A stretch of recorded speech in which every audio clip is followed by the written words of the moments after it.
Institute Abu Yasir makaranta ta yada ilmi gun kowa. Institute Abu Yasir makaranta ta yada ilmi gun kowa. Institute Abu Yasir makaranta ta yada ilmi gun kowa. Kar a bar ku baya ku zo mu shigo. أعوذ بالله من الشيطان الرجيم بسم الله الرحمن الرحيم وصلى الله على النبي الكريم محمد صلى الله عليه وسلم وعلى آله وصحبه أجمعين ومن دعا بدعوته واستنى بسنته إلى يوم الدين رب اشرح لي صدري ويسر لي أمري واحلل عقدة من لساني يفقه قولي بايعك الأمم المسلمين إلى من سلم الدين المسلمين السلام عليكم ورحمة الله وبركاته. Barkanmu da sake saduwa da ku a daidai wannan lokaci inda muke kawo muku darussa a cikin wannan makaranta ta Abu Yasir Institute. Idan ba a manta ba dai har yanzu muna nan a cikin littafin Tafsirul Ushr al-Akhir inda muke kan wannan gabar mai muhimmanci ita ce ayyukan zuci. To yau insha Allah ta'ala za mu tashi magana akan wato batun cewa ayyukan zuci sun fi ayyukan sauran gabbai falala. Muna roƙon Allah maɗaukakin sarki ya dace da mu da dukkanin abin da za mu karanta mu saurara ya kuma ba mu ikon yin aiki da shi. Ba tare da ɓata lokaci ba za mu shiga cikin karatun. Ayyukan zuciya darasi a Abu Yasir Institute Hausa daga littafin ushirin ƙarshe na Ƙur'ani mai girma. Ayyukan zuciya Darasi a Abu Yasir Institute Hausa daga littafin ushirin ƙarshe na Ƙur'ani mai girma. Zuciya ta gyaro dukan jiki ya gyaro shi ma. Idan zuciya ta ɓaci duk jiki ya ɓaci har ma.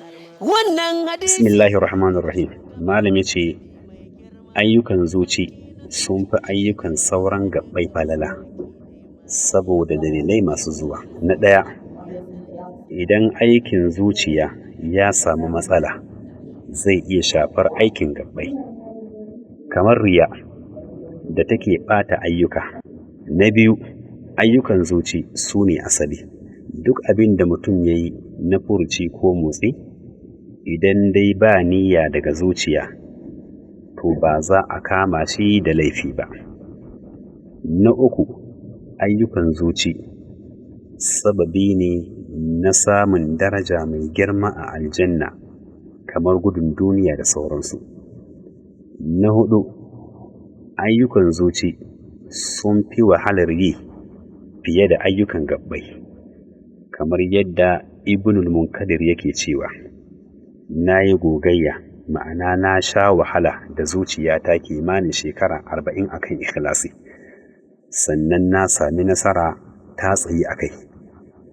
Na biyar, tasirin ayyukan zuci ya fi kyau fiye da ayyukan gabbai kamar son Ubangiji. Na shida, ladan ayyukan zuci ya fi yawa. Abu Darda yana cewa tunanin awa ɗaya ya fi sallar dare, ma'ana ya fi tsayuwar dare gaba ɗaya. Na bakwai, ayyukan zuciya ne suke zabaras da gabbai. Na takwas, ayyukan zuciya ne ke sanya ladan ayyukan gabbai su yi yawa ko kuma su yi kaɗan ko ma su lalata su kamar kushu'i a cikin sallah.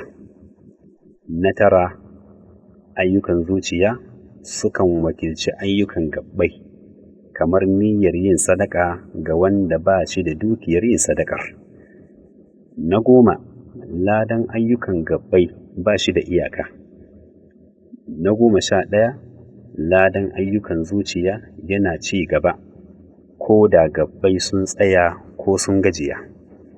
Na 12, ayyukan zuciya suna riga ayyukan gabbai. Alhamdulillah, anan muka kawo ƙarshen magana akan cewa ayyukan zuciya sun fi ayyukan sauran gabbai falala ta hanyar waɗannan hanyoyi guda 12 da aka lissafa. Muna roƙon Allah maɗaukakin sarki ya dace da mu da abin da muka ji ya kuma ba mu ikon yin aiki da shi. Alhamdulillah, assalamu alaikum wa rahmatullahi wa barakatuh. zuciya ta gyaro dukan jiki ya gyaro shi ma. idan zuciya ta ɓaci duk jiki ya ɓace har ma. Wannan hadisi ne daga shugaba annabi mai girma, tsarki na zuciya shine abin da duka bawa ke nema. Ayyukan zuciya. Darasi a Abu Yasir Institute Hausa daga littafin ushirin ƙarshe na ƙur'ani mai girma.